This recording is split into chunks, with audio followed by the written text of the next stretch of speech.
Interview বোর্ডে প্রবেশ করে সবার প্রথম আপনি যে প্রশ্নের সম্মুখীন হবেন সেটা হচ্ছে নিজের সম্পর্কে বলুন।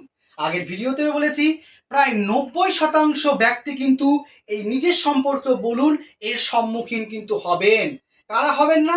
যারা লাস্টের দিকে ইন্টারভিউ দেবেন, সময় সংক্ষিপ্ত থাকবেন তারা, কিন্তু বাদ বাকি 90% ব্যক্তিরা কিন্তু এর সম্মুখীন অবশ্যই হবেন।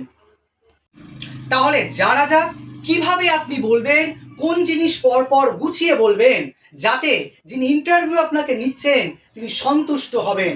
কি ক্রমান্বয় অনুযায়ী সুন্দরভাবে, সাবলীলভাবে, স্পষ্টভাবে বলবেন, তাই আমি আজকে এই ভিডিওর সামনেই কিন্তু উপস্থাপন করব। না কেটে সম্পূর্ণ ভিডিওটি দেখুন। নিজের সম্পর্কে সবার প্রথম নিজের নাম, নিজের বাবার নাম বলবেন। মায়ের নাম কিন্তু আপনি বলতেও পারেন, সেটা আপনার নিজস্ব ব্যাপার, কিন্তু মনে রাখবেন যে ইন্টারভিউ সদ্য হয়ে গেল সেখানে কিন্তু একটি টেবিলে মায়ের নাম একজন ইন্টারভিউ দিতে এসেছেন তিনি কিন্তু বলেননি। পরবর্তীতে কিন্তু যিনি ইন্টারভিউ নিচ্ছিলেন তিনি বলেছিলেন মায়ের নাম কেন বলেননি।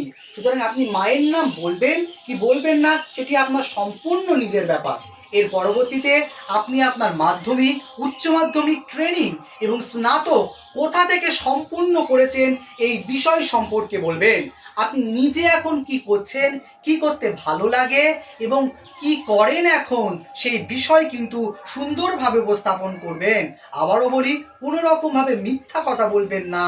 ইমপ্রেস করবার জন্য মিথ্যা এবং অস্বচ্ছ বার্তা কিন্তু আপনি তাদেরকে দেবেন না।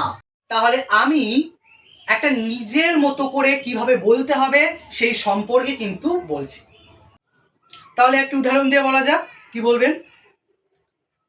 ধরুন আমার এক বন্ধু যার নাম মিন্ময় ঘোষ, ঠিক সে কিভাবে বলবে সেই সম্পর্কেই বলছি।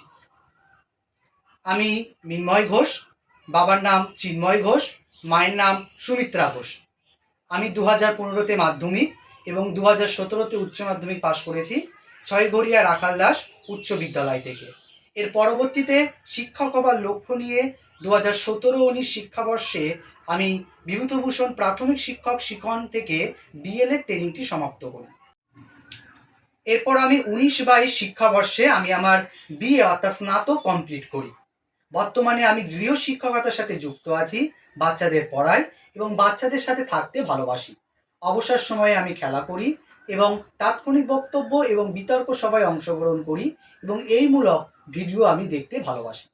সুতরাং নিজের সম্পর্কে এত বেশি বলবার প্রয়োজন নেই, যেটুকু বললাম সেটুকু বললেও হবে এবং আপনারা যদি এর থেকে কিছু বাড়িয়ে বলতে চান বা কমিয়ে বলতে চান সম্পূর্ণ আপনাদের উপর নির্ভর, কিন্তু যেটুকু বলবেন খুব স্বচ্ছভাবে, ক্লিয়ারভাবে বলবেন এবং আপনি এখন কি করছেন সেটিও কিন্তু উল্লেখ করে দেবেন। মনে রাখবেন, আপনাকে যারা ইন্টারভিউ নিচ্ছেন তারা কিন্তু সবসময় এটা এক্সপেক্ট করবে যে আপনি শিক্ষামূলক কাজের সাথে যুক্ত আছেন কি না সেটি জানার জন্য। সুতরাং আপনি যদি এখন প্রাইভেট টিউশন পড়ান বা কোনো প্রাইভেট স্কুলে পড়ান সেটা কিন্তু উল্লেখ করে দেবেন বন্ধুরা। তাহলে আজকে এই ভিডিওটা এই পর্যন্তই থাকলো। যদি ভিডিওটি ভালো লাগে লাইক করে দেবেন এবং আরও কি ভিডিও চাই সেটা জানার জন্য কমেন্ট বক্সে জানাবেন। আমার এক বন্ধু বলেছিল সূর্যগ্রহণের ডেমো দিতে, সেই সূর্যগ্রহণের ডেমো কিন্তু আমি পরবর্তী ভিডিও নিয়ে আসছি। আর আপনাদের আর কি ডেমো চাই বা কী ধরনের ভিডিও চাই কমেন্ট বক্সে জানাবেন।